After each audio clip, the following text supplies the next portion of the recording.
Сайн байцгаана хүүхдүүдээ. Хүн орчин хичээл маань эхлэхэд бэлэн боллоо. Хүүхдүүдээ хичээл эхлэхийн өмнө сурах ичиг, сурагчийн дэвтрээ, үзэгтэйгээ бэлдээрэй. Хүүхдүүдээ та нар гэр бүлийнхэндээ хайртай юу? Мэдээж хүүхэд болгон хүмүүр гэр бүлийнхэндээ хайртай байдаг. Тэгвэл гэр бүлийнхэн гишүүдийг нэрлээрэй. Аав, ээж, эмээ, өвөө, ах, эгч, дүү байдаг шүү дээ. Тэгвэл өнөөдрийн хичээлээр гэрийнхнээ танилцуулъя. 1-р ангийн сурагч найз маань хүүхдүүд та нарт өөрийнхөө гэр бүлийн танилцуулгыг бичлэг хийгээд илгээсэн байна. Хүүхдүүдээ бичлэгээ анхааралтай сайн сонсож үзээрэй. Сайн байцгаана уу үеийн найзуудаа. Намайг Сарангал гэдэг. Би Баян зүрх дүүргийн 87 сургуулийн 1А ангид сурдаг. Би аав, ээж, ахтайгаа дөрвөлээ амьдардаг. Манай аавыг Баямөнх гэдэг, манай ээжийг Мөнхзул гэдэг, манай ахыг Нямзагд гэдэг. Аав ээж маань надад шаардлагатай үед аав ээжийнхаа утасныхаа дугаарыг, гэрийнхаа хаягийг мэдэж байх хэрэгтэй гэдэг. Би аав ээжийнхаа зөвлснөөр аав ээжийнхаа утасныхын дугаарыг, гэрийнхаа хаягийг мэдэж авсан. Найзуудаа та нас ч гэсэн аав ээжийнхаа утасныхаа дугаарыг, гэрийнхэн хаягийг мэдэж аваарай. Баяртай найзуудаа. Хүүхдүүд та нар бичлэгээ анхааралтай сайн сонсож үзсэн үү? Тэгвэл Саран гэрэл найзынхаа гэр бүлээ хэрхэн танилцсан талаар ярилцгаая. Саран гэрэл найз маань гэр бүлээ танилцуулахдаа эхлээд өөрийгөө танилцуулсан байна. Өөрийгөө хаан сурдаг, хэн гэдгээ, хинтэйгээ амьдардаг, гэр бүлийн хүмүүс нь ямар ажил хийдэг гэх зэргээр өөрийгөө гэр бүлээ танилцуулсан байна. Хүүхдүүдээ Саран гэрэл найзыгаа хүс нэгтэн дээр өөрийнхөө гэр бүлийг танилцуулсныг цөмөрөө хамтдаа тэмдэглээд явъя. Саран гэрэл сурагч маань нэрээ хэлсэн үү? Нэрээ хэлсэн. Хаан сурдгаа хэлсэн үү? Хаан сурдгаа хэлсэн. Ам бүлийн тоогоо хэлсэн үү? Ам бүлийн тоогоо хэлсэн. Гэр бүлийнхаа хүмүүсийн нэрийг хэлсэн үү? Гэр бүлийнхаа бүх хүмүүсийн нэрийг хэлсэн. Гэр бүлийнхаа хүмүүсийн ажлыг хэлсэн билээ хүүхдүүдээ. Эргцүүлэн бодоорой. За Саран гэрэл найз маань бас шаардлагатай үед өөрийнхөө гэр бүлийн ойр дотныхоо хүмүүсийн утасны дугаар болон гэрийнхэн хаягийг сайн цээжлэх хэрэгтэй гэж хэлсэн шүү дээ. Тэгвэл Саран гэрэл найз маань утасны дугаар, гэрийнхэн хаягийг маш сайн цээжилсэн байна.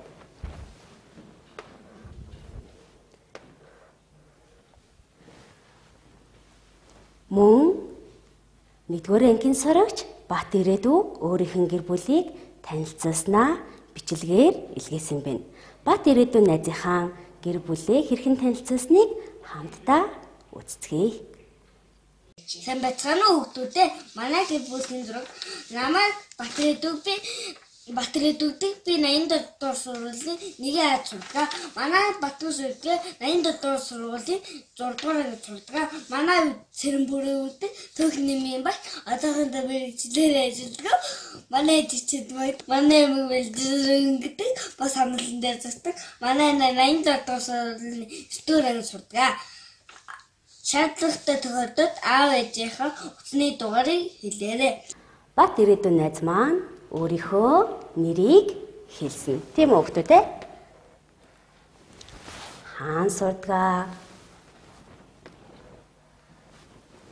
Мөн гэр бүлийн хүмүүсийн нэрээ. Гэр бүлийн хүмүүсийн ямар ажил хийдэг талаар. Мөн ээж аавынхаа утасны дугаарыг, гэрийнхэн хаягийг маш сайн мэддэг. Хүүхдүүдээ хоёр найзынхаа гэр бүлийн танилцуулгыг анхааралтай сайн үзсэн байх. Тэгвэл хоёр найзынхаа гэр бүлийг танилцуулсныг хамтдаа ярилцгаая. За багш нь Саран гэрэл найзыгаа А сурагч, харин Бат ирээдүйн сурагчгаа Б сурагч гэж тэмдэглэсэн байна. Тэгвэл Саран гэрэл найз маань гэр бүлийнхаа гишүүдийг танилцуулахдаа эхлээд өөрийнхөө нэрийг хэлсэн. Хаана сурдаг хэлсэн. Тэгвэл ам бүл дөрвөлэн амьдардаг гэсэн. Аавтайгаа, ээжтэйгээ, ахтайгаа хамт амьдардаг. Аавыг нь баян мөх, ээжийг нь мөхцөл, харин ахыг нь нэмзагд гэдэг. Тэгвэл Б сурагч буюу Бат ирээдүйн найзынхаа гэр бүлийн танилцуулгыг хамтдаа ярилцгаая. Бат ирээдүйн сурагч маань аавтайгаа, ээжтэйгээ, эмээтэйгээ, бас ахтайгаа, эгчтэйгээ хамт амьдардаг. Аавыг нь Цэрэнпүрүү, ээжийг нь Цэндмаа, эмээг нь Балжирсүрэн, харин ахыг нь Баттөөс, эгчийг нь Солонгоо гэдэг. Аав нь түүх нийгмийн багш боловч мэргэжлээрээ одоохондоо ажилтгүй. Харин ээж, эмээ хоёр нь худалдагч хийдэг. Ах Баттөөс, эгч Солонгоо нь сургуулийн сурагчид байна. Хүүхдүүд та нарт бас нэгэн найз нь өөрийнхөө гэр бүлийн зургийг явуулсан байна. Найз нь багшийг нь өөрийнхөө гэр бүлийг танилцуулаарай гэж хэлсэн. Одоо ингээд багш нь Номингийн гэр бүлийг танилцуулъя. Номин сурагч маань аавтайгаа, ээжтэйгээ, эмээтэйгээ, өвөөтэйгээ, бас ахтайгаа хоёр дүүтэйгээ амьдардаг. Аавыг нь Дорж, ээжийг нь Туяа, өвөөг нь Бат, харин эмээг нь Янжин, ахыг нь Бэлгүүн, дүүг нь Тулгаа, баг дүүг нь Ивэл гэдэг. Хүүхдүүд та нар өөрсдийнхөө гэр бүлийг танилцуулаарай. Хэрхэн танилцуулахыг энэ хүснэгтэнд байгаа эдгээр зүйлийг оролцуулаад танилцуулахыг хичээгээрэй. Хүүхдүүдээ та нар өөрсдийнхөө гэр бүлийг танилцуулахдаа өөрийнхөө мөн гэр бүлийнхээ хүмүүсийн хүсэл мөрөөдөл, сонирхлын талаарч бас ярьж болно шүү. За хүүхдүүдээ багш нь Номин сурагчийг В сурагч гэж тэмдэглэсэн байна. Хүүхдүүдээ Номингийн гэр бүлийн талаар ярилцгаая. Номингийн нэрийг багш нь хэлсэн. Хаан сурдгийг харин багш нь хэлээгүй байна. Гэр бүлийнхаа хүмүүсийн нэрийг хэлсэн. Мөн гэр бүлийнхаа хүмүүсийн утасны дугаар, гэрийн хаягийг бас маш сайн цээжилсэн гэж хэлүүлсэн.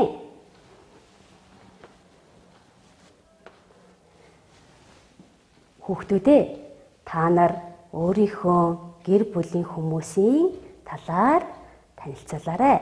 Танилцуулахдаа гэр бүлийнхаа хүмүүсийн ажил, мэргэжил, хүсэл сонирхлын талаар бас хэлж болно шүү.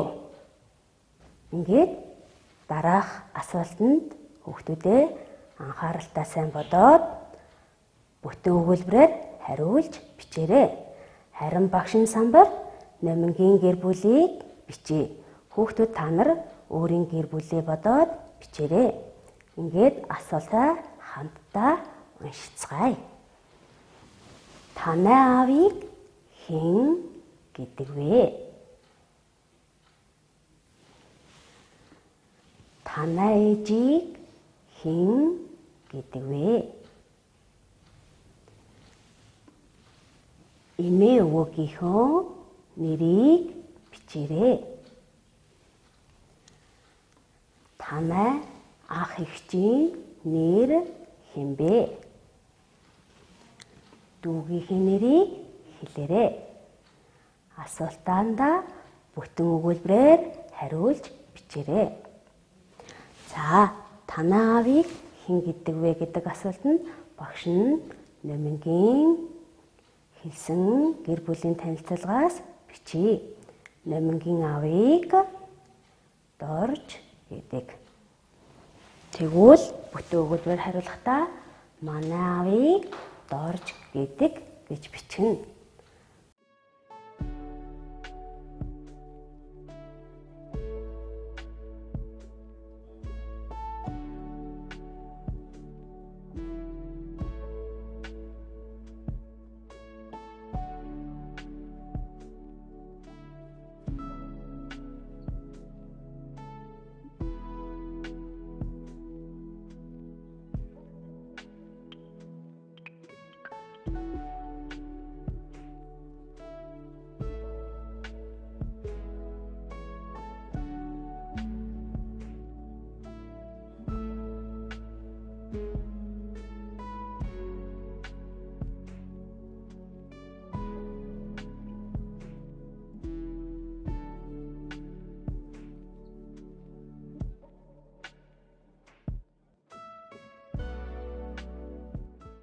За, асуултандаа хариулж бичсэн үү хүүхдүүдээ?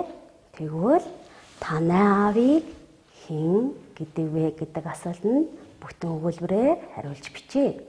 Номингийн аавыг Дорж гэдэг. Тэгвэл багш нь асуултандаа хариулж бичсэн байна. Манай аавыг Дорж гэдэг. Хүүхдүүдээ номинд нэгэн тохиолдол гарсан байна. Энэ тохиолдлыг хамтдаа сонсцгоё. Сурагч номин гэртээ ганцаараа үлджээ. Ээж нь цайныхаа цагаар номинг сургуульд нь хүргэж өгөхөр болов. Номингийн хичээлд явах цаг нь болсон байв. Гэтэл ээж нь амжиж ирсэнгүй.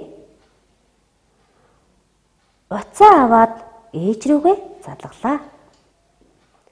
99, 16, 21, 35 гээд утасныхаа ногоон төвчлүүдэд дараа ээж рүүгээ залглаа. Ээж нь ажил ихтэй улмаас утсаа авсангүй. Номин энэ тохиолдолд яах ёстой юм бол хэрвээ чи номингийн оронд байсан бол яах байсан бэ? Хүүхдүүдээ эргцүүлэн бодоорой.